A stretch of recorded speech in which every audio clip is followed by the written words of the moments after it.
क्या आपने कभी सोचा कि हमारा ये जो आकाश है ये नीला क्यों दिखाई देता है?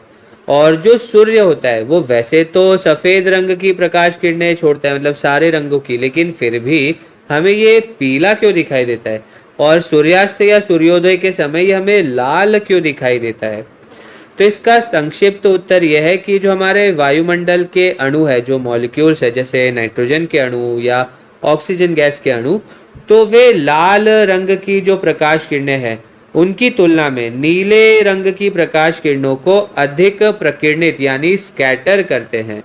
तो चलिए इसे विस्तार से समझने की कोशिश करते हैं। तो पिछले वीडियो में हमने प्रकाश के प्रकीर्णन यानी स्कैटरिंग ऑफ लाइट के बारे में बात की थी। तो यदि आपको ध्यान हो तो मूल रूप से जब प्रकाश किरणें किसी छोटे कण से टकराती है तो वे सभी दिशाओं में इस प्रकार से परावर्तित हो जाती है और इसी को हम प्रकीर्णन या स्कैटरिंग कहते हैं। और जब ये प्रकीर्णित प्रकाश हमारी आंखों में प्रवेश करता है तो हम उस कण को उसी रंग में चमकता हुआ देखते हैं जिस रंग की ये प्रकीर्णित किरणें हैं। तो जो भी प्रकाश किरणें प्रकीर्णित हुई है वो हमारी आंखों तक आई और ये जो कण है हमें उसी रंग का दिखेगा। तो मान लीजिए यहाँ पर पीले रंग की प्रकाश किरणें प्रकीर्णित हो रही है तो ये कण हमें पीला दिखाई देगा। अब महत्वपूर्ण बात यह है कि जो हमारा वायुमंडल है उसमें जो अणु है वो प्रकाश के सभी रंगों को समान रूप से प्रकीर्णित नहीं कर पाते। ये थोड़ा सा जटिल लग सकता है आपको क्योंकि प्रकीर्णन भौतिकी में एक जटिल सब्जेक्ट है, लेकिन संक्षेप में हो ये रहा है कि जो श्वेत प्रकाश है, जो व्हाइट लाइट होती है, जो सफ़ेद प्रकाश की किरणें होती है, वो वास्तव में 7 रंगों से बनी होती है जिसे हम VIBGYOR यानी विबग्योर या इंद्रधनुष के 7 रंग कहते हैं। हम इन विभिन्न रंगों को इसलिए देख पाते हैं क्योंकि प्रकाश एक तरंग है और इसे एक तरंग के रूप में सोचा जा सकता है जैसे एक डोरी पर तरंग हो।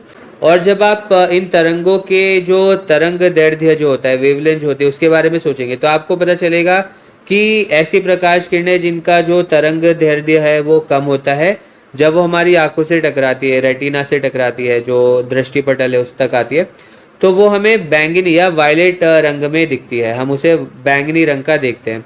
और जो अधिक तरंग दैर्ध्य वाली प्रकाश किरणें होती है जब वो हमारी आंखों से टकराती है तो हम उसे लाल रंग के रूप में देखते हैं।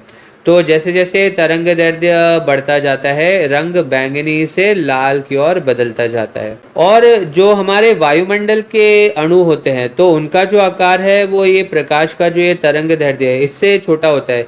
तो होता है कि जो लंबी या जो अधिक तरंग दैर्ध्य वाली प्रकाश किरणें होती है उनकी तुलना में जो कम तरंग दैर्ध्य वाली प्रकाश किरणें होती है वे अधिक प्रकीर्णित हो पाती है। ठीक है, इसी कारण से ये जो नीले रंग है ये अधिक प्रकीर्णित होते हैं और जो लाल रंग वाला जो ये हिस्सा है ये कम प्रकीर्णित होता है।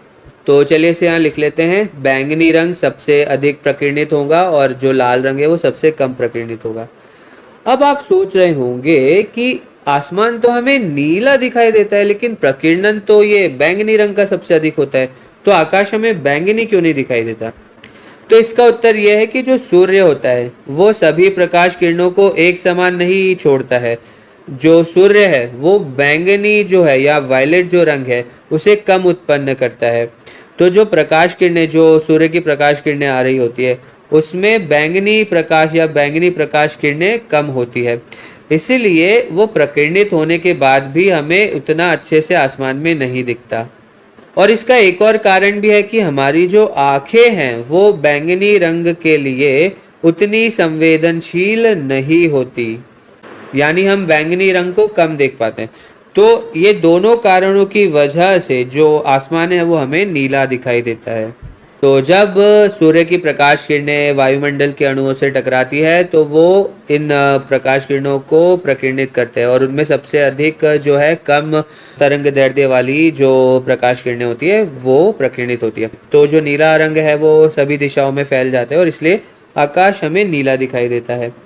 अब चलिए कुछ सोचते हैं, मान लेते हैं कि जो ये वायुमंडल है ये होता ही नहीं तो हमें जो आकाश है वो कैसा दिखता? मान लेते हैं हम दोपहर की बात कर रहे हैं तो होगा ये कि जो सूर्य की प्रकाश किरणें है वो सीधे पृथ्वी की सतह तक पहुंचेगी, ये बीच में कहीं पर भी प्रकीर्णित तो होंगी ही नहीं। तो यदि वायुमंडल नहीं होता तो आपको क्या दिखाई देता? तो आपको एक सफेद सूर्य दिखाई देता और आसपास आपको पूरा अंधकार, एक काला आसमान दिखाई देता। आप किसी भी दिशा में देखते हैं वहाँ पर आपको अंधकार दिखता है, क्योंकि वहाँ पर प्रकीर्णन नहीं हो रहा है, स्कैटरिंग नहीं हो रही है। चलिए हम एक प्रयोग भी करते हैं। तो आपको एक टॉर्च लाइट चाहिए होगी, एक पानी की छोटी सी टंकी और थोड़ा दूध चाहिए होगा, मिल्क चाहिए होगा।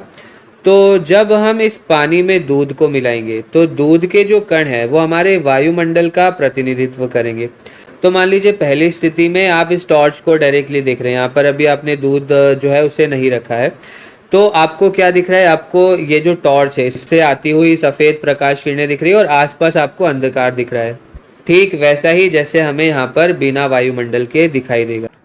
अब चलिए वायुमंडल को वापस ले आते हैं। तो अब ये जो वायुमंडल के कण होंगे वो जो कम तरंग दैर्ध्य वाली प्रकाश किरणें होंगी उन्हें अधिक प्रकीर्णित करेंगे, यानी कि ये जो नीले रंग की प्रकाश किरण है उसे अधिक प्रकीर्णित करेंगे। तो ये जो कण है वो आपको नीले दिखाई देंगे। तो इस तरह से आसमान नीला दिखाई देगा। अब चलिए हम इसे ये जो हमारा प्रयोग था उसमें भी देखते हैं। तो हम यहाँ पर दूध को ले आते हैं। तो जो दूध होगा वो वायुमंडल के अणुओं की तरह काम करेगा। तो उसमें जो कम तरंग दैर्ध्य वाली जो प्रकाश किरणें होंगी वो अधिक प्रकीर्णित होंगी।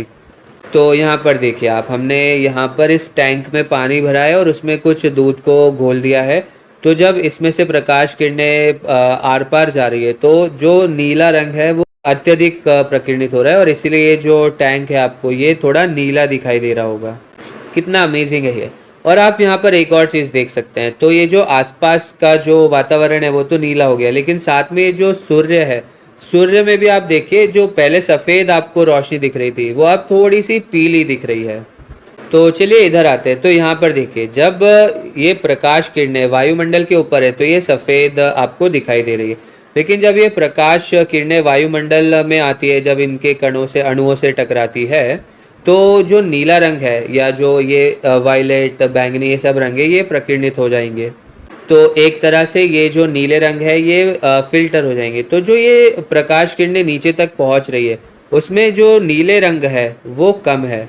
तो अब यदि आप ध्यान से देखें तो जो बैंगनी रंग है वो तो पहले से कम था और इसके अलावा भी ये जो नीले दोनों रंग है वो कम हो गए क्योंकि वे प्रकीर्णित हो गए। तो अब जो प्रकाश किरणें उनमें ज़्यादा करके क्या है, हरा रंग, पीला रंग, नारंगी रंग और लाल रंग है। तो जब ये चारों रंग मिक्स होकर आपको दिखाई देंगे तो आपको कुछ ये पीला पीला सा दिखाई देगा। तो इसी कारण से सूर्य जो है वो हमें पृथ्वी की सतह से पीला दिखाई देता है, क्योंकि ये जो नीले रंग है वो प्रकीर्णित हो गए हैं। और हमारा जो प्रयोग था उसमें भी यही हो रहा है। अब चलिए ये समझते हैं कि सूर्यास्त या सूर्योदय के समय क्या हो रहा है।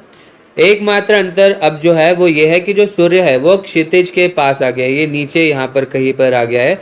तो मान लीजिए सूर्य यहाँ पर है। अब ये जो सूर्य की जो ये प्रकाश किरणें है वो वायुमंडल से होकर के आप तक पहुँचेगी। अब ध्यान दीजिए कि पहले की तुलना में अब ये जो प्रकाश किरणें हैं वे वायुमंडल में अधिक लंबे समय तक है और लंबा जो डिस्टेंस है, लंबी दूरी उन्हें तय करनी पड़ रही है।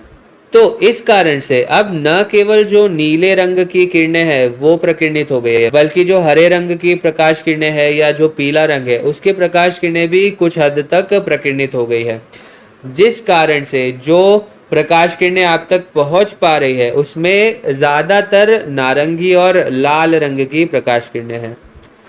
तो इस कारण से जो सूर्य है वो आपको थोड़ा नारंगी या लाल इस तरह का दिखाई देगा।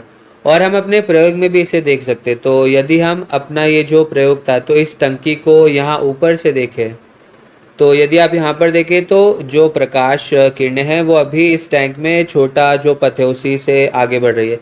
तो मान लेते हैं कि हम इस टैंक को ऐसे घुमा देते तो अब इन प्रकाश किरणों को लंबी दूरी तय करनी पड़ेगी।